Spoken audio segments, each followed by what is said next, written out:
سر وتمم بالخير وبك نستعين اللهم صل على سيدنا ومولانا محمد وعلى آل سيدنا ومولانا محمد وبارك وسلم الصلاة والسلام عليك يا رسول الله وعلى آلك وصحابك يا رسول رب العالمين بسم الله الرحمن الرحيم ومن يطع الله اور جو کوئی اطاعت کرتا ہے اللہ تعالیٰ کی والرسول اور اس کے رسول مقبول صلی اللہ تعالیٰ علیہ وآلہ وسلم کی فَأُولَئِكَ پس یہ لوگ یعنی اطاعت کرنے والے مع الذین ان لوگوں کے ساتھ ہوں گے انعم اللہ جن پر اللہ تعالیٰ نے انعام کیا ہے انعام اللہ نے انعام کیا ہے علیہم جن کے اوپر وہ کون ہیں من النبیین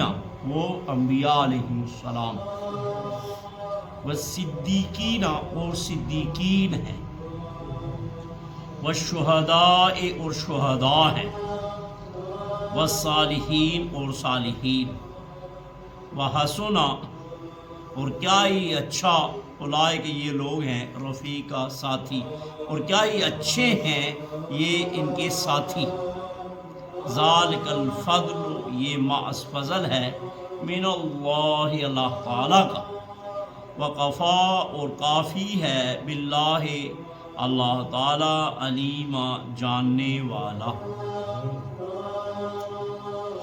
اس آیہ مبارکہ میں اللہ تبارک و تعالی جل جلالہ جو پیچھے منکرین کی بات ہوئی پھر بات یہ ہوئی کہ اطاعت کرنی چاہیے. اب بتایا جا رہا ہے کہ اگر اطاعت کرو گے تو پھر فائدہ کیا ہوگا, اجر کیا ملے گا, ثواب کیا ملے گا. اللہ تبارک و تعالی جل جلالہ نے فرمایا جو اطاعت کرے گا اللہ کی اور رسول کی وہ انبیاء کے ساتھ صدیقین کے ساتھ شہداء اور صالحین کے ساتھ ہوگا. ہم ہر نماز میں عرض کرتے ہیں اے اللہ ہمیں ہدایت عطا فرما اس راستے کی جس پر تو نے انعام کیا ہے. تو انعام کا راستہ کون سا ہے وہ اس آیہ مبارکہ میں پوری تفصیل بیان ہو گئی کہ انعام والے وہ لوگ ہیں جو انبیاء ہیں. یعنی گویا کہ ہم نماز میں یہ دعا کرتے ہیں کہ یا اللہ ہمیں انبیاء کی راہ پہ چلا اور صدیقین اور شہداء اور صالحین کی راہ پہ چلا. اور اللہ فرماتا ہے یہ بہت ہی اچھے ساتھی ہیں. صدیقین نبی تو خیر آپ نے بارہا پڑھا ہوا ہے, نبی کا معنی ہوتا ہے لفظی معنی چھپی ہوئی خبر دینے والا, غیب کی خبر دینے والا. نبی کا یہ معنی ہے, کوئی بھی اس کا ترجمہ نہیں کرتا. نبی ترجمہ جب کرنا ہے تو نبی کا ترجمہ کرو, لیکن کریں تو پھر مسئلہ بنتا ہے کہ نبی کا معنی ہی یہ ہوتا ہے غیب کی خبر دینے والا. اب خبر کوئی اور بھی دے سکتا ہے, اللہ کی طرف سے مخلوق کی طرف پیغام لانے والا, پیغام پہنچانے والا وہ نبی ہوتا ہے. کبھی کبھی وہ وحی کے ذریعے سے مخلوق کو پیغام پہنچاتا ہے, کبھی اللہ تعالیٰ اس کے دل پہ القاء کر دیتا ہے, کبھی وہ خواب میں دیکھ لیتا ہے. نبی کا خواب بھی وحی الہی ہوتا ہے. یہ آپ نے قربانی کے معاملات میں اور اس پڑھا ہے کہ حضرت ابراہیم علیہ السلام نے مسلسل 3 راتیں خواب دیکھا اور اس خواب کی تعبیر میں جناب اسماعیل علیہ السلام کو ذبح کرنا چاہا, پھر اللہ رب العالمین نے ان کو بچا لیا, لیکن خواب میں حکم ہوا. تو معلوم ہوا کہ نبی کا جو خواب ہوتا ہے وہ بھی وحی الہی ہوتا ہے, یا اللہ تعالیٰ ڈائریکٹ نبی کے دل میں چیز القاء کر دیتا ہے. تو نبی اور اگلا جو ہے صدیقین, صدیقیت جو ہے یہ بہت ہی اعلیٰ درجہ ہے تصوف میں. اگرچہ انبیاء صدیق وہ ہوتا ہے کہ جو بغیر کسی تردد کے, بغیر کسی شک و شبے کے پیغمبر کی بات پہ لبیک کہے، تصدیق کرے، وہ صدیق ہے۔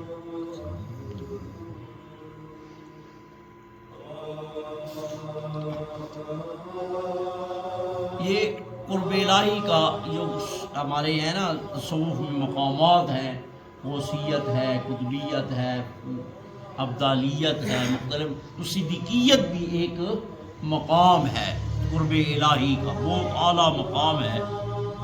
اور حضور علیہ السلام کے بہت سے صحابہ کرام اور اولیاء میں بھی بہت سے اولیاء مقام صدیقیت پہ فائز ہوئے۔ بہت سارے صحابہ کرام صدیقیت کے مقام پر، انبیاء علیہ السلام کو اللہ تعالیٰ نے جہاں جہاں بھی اکثر انبیاء کا ذکر فرمایا تو فرمایا وہ صدیق اور نبی ہے، جس طرح یوسف علیہ السلام کے لیے فرمایا یا اور انبیاء علیہ السلام کے لیے، تو صدیقیت بہت اعلیٰ مقام ہے۔ تو صدیق تو بہت ہیں، لیکن صدیق اکبر یا بڑا صدیق جو ہے وہ حضور علیہ السلام نے حضرت جناب سیدنا ابو بکر صدیق رضی اللہ تعالیٰ عنہ کو یہ خطاب، اکبر کا خطاب تو حدیث میں نہیں ہے، لیکن حضور نے جس کو صدیق فرما دیا ہے وہ ہمارے لیے پھر اکبر ہی ہے۔ صدیق تو اور بھی ہے، حضور کی تصدیق کرنے والے ہیں، لیکن جس کو حضور نے فرما دیا کہ تو صدیق ہے، حضور کی زبان اقدس سے جس کو صدیقیت کا لقب ملا، حضور علیہ السلام نے نبوت پیش کی تو اکثر صحابہ نے تھوڑا سا تردد کیا یا پوچھا یا نبی کی تعریف پوچھی، کیوں، کیا، عرب کے لوگ تھے بالکل نبوت کے تصور سے نابلد تھے، لیکن ابو بکر صدیق نے بغیر کسی حیل و حجت کے لبیک کہا۔ ایسی ہی معراج مبارک کی تصدیق بھی، جس پر یہ صدیقیت کا لقب ملا ہے۔ حضرت علی کرم اللہ تعالیٰ وجہ الکریم کو بھی حضور علیہ السلام آپ نے فرمایا کہ میں بھی صدیق اکبر، میں بھی فاروق اعظم۔ تو یہ نہیں ہوتا کہ کسی ایک کا مقام ہو تو وہ مقام دوسرے کا نہیں ہو سکتا۔ مثلا نبی ہیں، سارے نبی ہیں، تو صدیقیت کا مقام بھی جناب ابو بکر صدیق رضی اللہ تعالیٰ عنہ کا بھی ہے۔ اور آپ کو صدیق اکبر کہتے ہیں تو کوئی دوسرا بھی صدیق اکبر ہو سکتا ہے، اس میں کوئی حرج نہیں ہے۔ اگر اس طرح مان لیا جائے تو بہت سارے لوگوں کا جو آپس میں مسائل ہیں وہ ختم ہو جاتے ہیں۔ اللہ رب العالمین ہے، اس کے خزانوں میں کیا کمی ہے؟ ضروری نہیں کہ ایک مقام ایک کو ہی دیا ہے، اوروں کو بھی دے سکتا ہے۔ یہ نبی پاک علیہ السلام کا خاصہ ہے کہ حضور کو امام الانبیاء یا حضور کو جو بعض صفات عالیہ نصیب عطا فرمائی ہیں وہ کسی کو نہیں فرمائی۔ اسی طرح شہید جو ہے وہ شخص جو نور برہان یعنی نورانی دلیل کے ساتھ اور قوت بیان کے ساتھ اور کبھی کبھی شمشیر اور سنان کے ساتھ دین الہی کی حقانیت کی شہادت دے، یعنی جان بھی دے دیتا ہے، اتنا اپنے اس دعوے میں سچا ہوتا ہے کہ جان بھی دینا اس کو کوئی مشکل نہیں ہوتی، اس کو شہید کہتے ہیں۔ ضروری نہیں کہ وہ مارا ہی جائے، گواہی دینے والا اللہ کی وحدانیت کی، اور کبھی کبھی وہ اپنی اس گواہی میں اتنا سچا ہوتا ہے کہ جان کی بھی پرواہ نہیں کرتا، جان دے دیتا، تو اس کو شہید بولتے ہیں۔ اور صالح وہ جو عقائد اور اعمال دونوں کے لحاظ سے اللہ رسول کی اتباع کرنے والا ہو، اللہ رسول کی ماننے والا ہو، وہ صالحین ہے۔ اس آیہ مبارکہ کا شان نزول یہ ہے کہ ایک مرتبہ حضور علیہ السلام کے ایک عاشق زار صحابی حضرت ثوبان رضی اللہ تعالیٰ عنہ حاضر خدمت ہوئے بیٹھے تھے، تو بڑا چہرہ اترا ہوا تھا اور چہرہ زرد تھا۔ تو نبی پاک علیہ السلام نے ارشاد فرمایا کیوں خفا ہے، کیوں پریشان ہے؟ تو عرض کی یا رسول اللہ صلی اللہ تعالیٰ علیہ وآلہ وسلم، نہ بھوک ہے، نہ گھریلو کوئی تکلیف ہے، نہ کوئی بیماری ہے۔ حضور نے فرمایا پھر کیوں چہرہ اترا ہوا ہے؟ تو عرض کی یا رسول اللہ صلی اللہ تعالیٰ علیہ وسلم،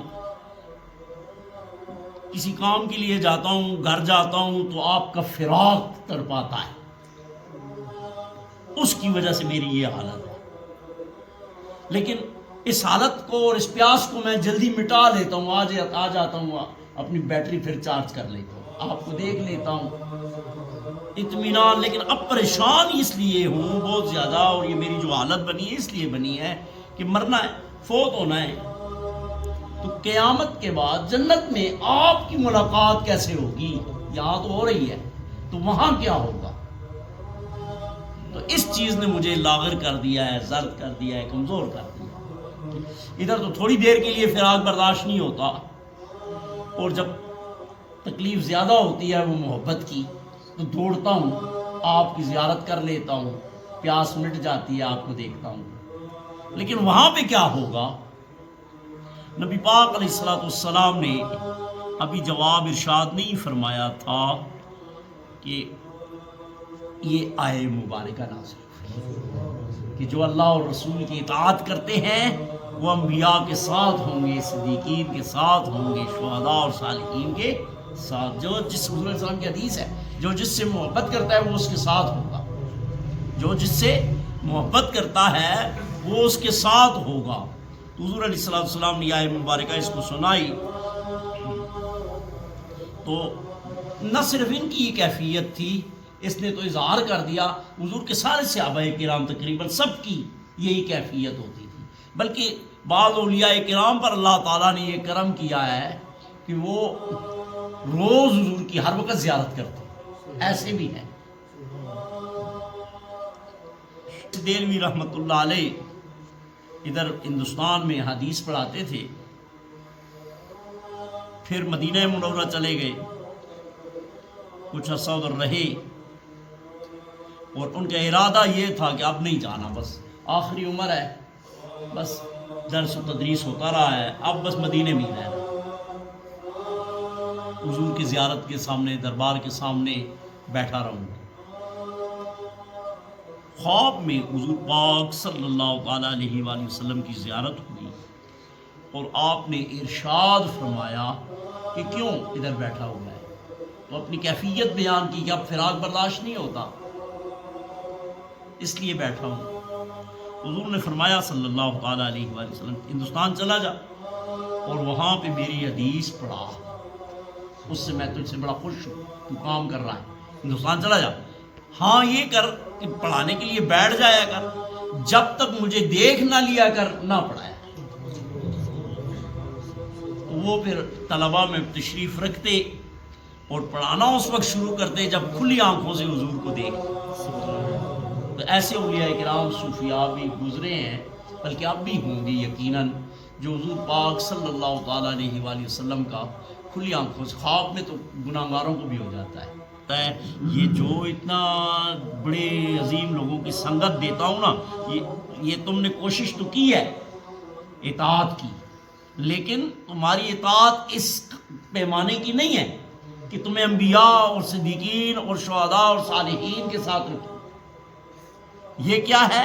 ذالک الفضل من اللہ، تم نے کوشش کی، آگے ہم نے فضل کر دیا، ہمارے فضل سے یہ کیفیت ہوگی۔ اور اللہ فرماتا ہے وَكَفَى بِاللَّهِ عَلِيمًا، اور کافی ہے اللہ تعالیٰ تمہاری ہر کیفیت کو جاننے کے لیے۔